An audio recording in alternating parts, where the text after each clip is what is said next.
เจ้าสบายดีข้าพเจ้าชื่ออนุสรณ์สุทธิวงศ์รองหัวหน้าแผนกศึกษาธิการกีฬาแขวงสีนำแบ่งงานกีฬากายกรรมของแขวงสนเขตจากนั้นเมื่อนี้เป็นโอกาสดีที่แขวงสนเขตของพวกข้าพเจ้าได้รับการสนับสนุนจากสะพานบันเตะแห่งชาติลาวในการจัดตั้งปฏิบัติการฝึกอบรมแบ่งงานกีฬาครูพละศึกษาอยู่ในโรงเรียนซึ่งกิจกรรมดังกล่าวนี้เป็นกิจกรรมหนึ่งที่สำคัญสำหรับเรื่องงานการศึกษาก็คือเรื่องงานการศึกษาการสร้างพัฒนาทรัพยากรมนุษย์ของแขวงสนเขตโดยเฉพาะเรื่องงานกีฬากายกรรมก็เป็นเรื่องงานหลักในการสร้างคนให้มีระเบียบมีวินัยจังสันทั้งสะพานบันเตะแห่งชาติลาวรวมกับแขวงสนเขตหรือว่าสะพานบันเตะของแขวงได้จัดกิจกรรมการฝึกอบรมให้แก่ครูพละศึกษาอยู่ที่แขวงสนเขต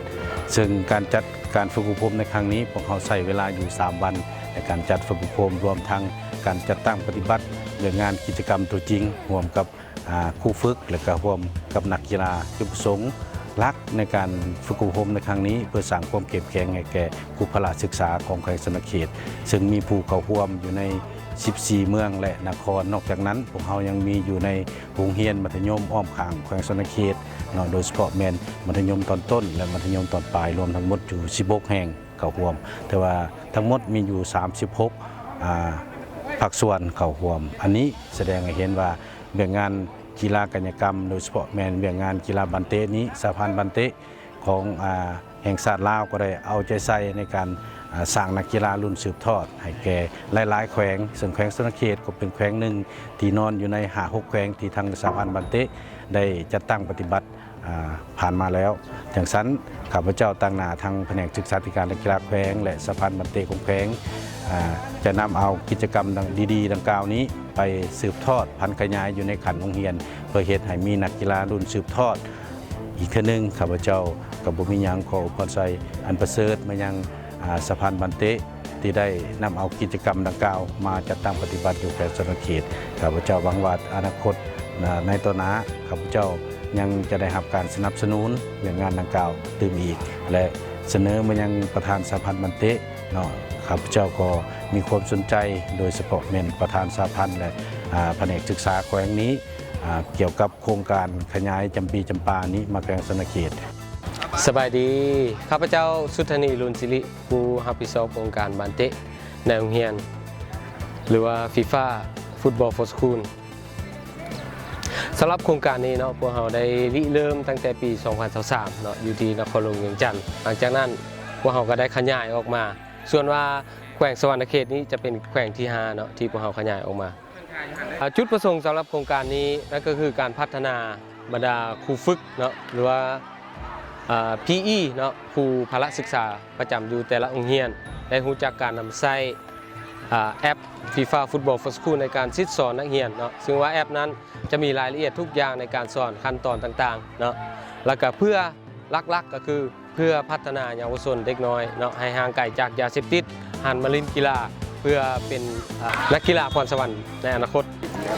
เจ้าสบายดีข้าพเจ้ากีแก้วอินทกุมารที่ว่ามาจากแขนงกีฬา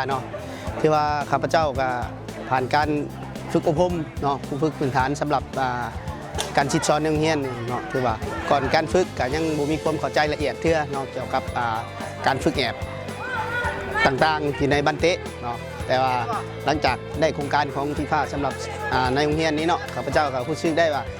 การฝึกแอบบันเตะมันจะมีสเต็ปขั้นตอนของมันแต่ก็ได้ทั้งทฤษฎีที่สังอยู่ในข้อมูลของบันเตะก็เป็นอันดีที่ว่าได้มาลงภาคปฏิบัติตัวจริงผมเป็น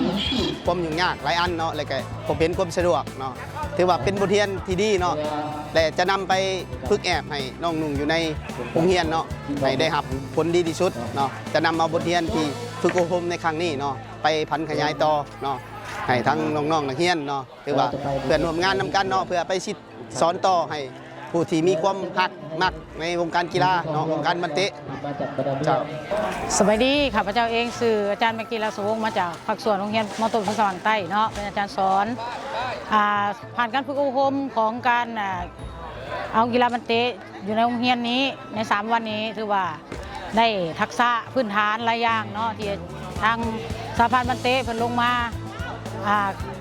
ให้ข้อมูลหรือว่าเพิ่นลงมาซิดสอนให้และขอขอบใจทางสหพันธ์บันเตะหรือฟีฟ่าเนาะที่ให้การสนับสนุนทางอุปกรณ์และก็ทางนักสัมมนากรที่เอาลงมาฝึกสอนให้ฉะนั้นแล้วทางข้าพเจ้าเองตั้งหน้าให้โรงเรียนเนาะก็ขอขอบใจนำทางสหพันธ์บันเตะแห่งชาติลาวแล้วก็จะเอาบทเรียนที่ได้ฝึกใน3วันนี้ไปพันขยายให้นักเรียนในโรงเรียนในรุ่นสืบทอดนับตั้งแต่อายุ12 ปีหรือว่าอายุ8 ปีเนาะแต่ละรุ่นเพื่อพัฒนาการกีฬาในโรงเรียนให้ได้มากได้ผลเป็นอย่างดีขอขอบใจ